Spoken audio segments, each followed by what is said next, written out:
நிறைவாழ்வு AG சபை வழங்கும் morning மன்னாவிற்கு உங்களை அன்போடு வரவேற்கிறோம். கர்த்தருடைய பரிசுத்த நாமம் மகிமைப்படுவதாக. இந்த நாளிலே உங்களை சந்திப்பதிலே மிகுந்த சந்தோஷம். எனக்கு அன்பான தேவ பிள்ளைகளே, உங்களுடைய ஓட்டம் எப்படியாக இருக்கிறது? உங்க வாழ்க்கையில ஏதாவது ஒரு நோக்கத்தோட ஓடுறீங்களா? காலையிலே எழும்புறோங்க, பல்ல விளக்குறோம், குளிக்கிறோம், சாப்பிட்றோம், வேலைக்கு போறோம், திரும்பி வர்றோம், குளிக்கிறோம், சாப்பிட்றோம், தூங்குறோம், திரும்ப எழும்புறோம். இப்படியே ரொட்டீனா, இப்படியே ஒரு சுழற்சியா உங்க வாழ்க்கை இருக்குதா? எதுவும் ஒரு நோக்கம் இல்லாம நீங்க வாழ்ந்து கொண்டிருக்கீங்களா? இன்னைக்கு கர்த்தர் உங்களோட பேசுகிற வார்த்தை என்ன தெரியுமா? 1 கொரிந்தியர் எழுதின புஸ்தகம் 9ஆம் அதிகாரம் 24வது வசனத்துடைய கடைசி பகுதி இப்படியாக சொல்லுகிறது, நீங்கள் பெற்றுக்கொள்ளத்தக்கதாக ஓடுங்கள்.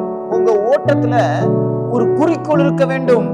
நான் இந்த காரியத்தை செய்ய போகிறேன், இதிலே தேவன் எனக்கு ஒரு நன்மை செய்வார் என்று சொல்லி ஒரு நோக்கத்தோடு கூட நான் அதை பெற்றுக்கொள்வேன், தேவன் இதிலே எனக்கு ஒரு நன்மை செய்வார் என்கிற அந்த விசுவாசத்தோடு ஓட வேண்டும்.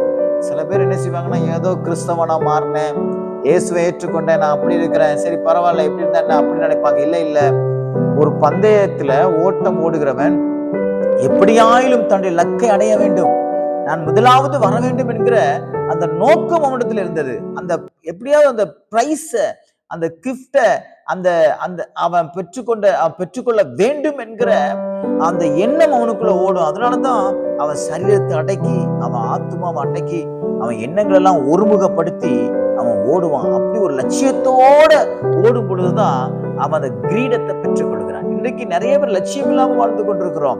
ஆண்டவரிடத்துல சொல்லுங்க, ஆண்டவரே எனக்கு ஒரு லட்சியத்தை தாங்க, என்ன குறிச்சு நீங்க என்ன திட்டம் வச்சிருக்கீங்க, என் எதிர்காலத்தை குறிச்சு நீங்க என்ன திட்டம் வச்சிருக்கீங்க, எனக்கு ஒரு லக்கை கொடுங்க, என் குடும்ப வாழ்க்கையை குறிச்சு ஒரு லக்கை கொடுங்க, என் படிப்பை குறிச்சு ஒரு லக்கை கொடுங்க, என்னுடைய எதிர்காலத்தை குறிச்ச ஒரு லக்கை கொடுங்க, என் பிள்ளைகளை குறிச்ச ஒரு லக்கை கொடுங்க, என் வேலையை குறிச்ச ஒரு லக்கை கொடுங்க, என் பிசினஸ் குறிச்ச ஒரு லக்கை கொடுங்கன்னு லக்கை நோக்கி நீங்க ஓட வேண்டும்.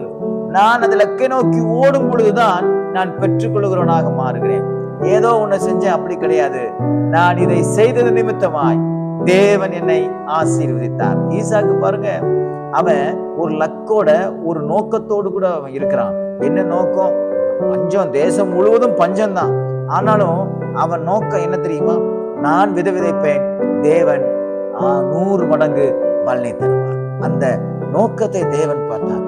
அவன் பெற்றுக்கொள்ளணும், இதை நான் பெற்றுக்கொள்ளணும், நான் இதை அடைய வேண்டும் என்கிற அந்த நோக்கத்தை தேவன் பார்த்து அவனை 100 மடங்கு பெற்றுக்கொள்ள உதவி செய்தார். பாருங்க, சோம்பேறியை கர்த்தர் ஆசீர்வதிக்க மாட்டார். நீங்க பெற்றுக்கொள்ளத்தக்கதாக ஓடணும். நான் இதை பெற்றுக்கொள்வேன். ஓடணும். சும்மா இருந்தா ஒண்ணு நடக்காது. சொல்லுவாங்கல்ல, சும்மா இருந்தா நம்ம வாழ்க்கையில எதுவும் பெற்றுக்கொள்ள முடியாது. எதையாயிலும் ஒன்றை தேவனுடைய நாமத்தினால தேவனை முன்வைத்து நாம் செய்யும் பொழுது நிச்சயமாய் நீங்கள் பெற்றுக்கொள்வீர்கள். இன்னைக்கு எதையெல்லாம் நீங்க பெற்றுக்கொள்ள வேண்டும் என்று நீங்கள் விரும்புகிறீர்களோ அதை இன்றைக்கு கர்த்தர் உங்களுக்கு கொடுப்பார். நீங்கள் பெற்றுக்கொள்வீர்கள். இன்றிலிருந்து உங்க ட்ராக் மாறட்டும், உங்க ஓட்டத்துல ஒரு தெளிவு இருக்கட்டும். என்னை தேவன் இந்த காரியத்திற்காக என்னை அழைத்திருக்கிறார், நான் இதை பெற்றுக்கொள்வேன், நிச்சயமாய் அடைந்து கொள்வேன் என்று சொல்லி அந்த நோக்கத்தோடு ஓடுங்க. கிறிஸ்தவ வாழ்க்கையில பரிசுத்தம் என்கிற நோக்கத்தோடு கூட ஓடுங்க.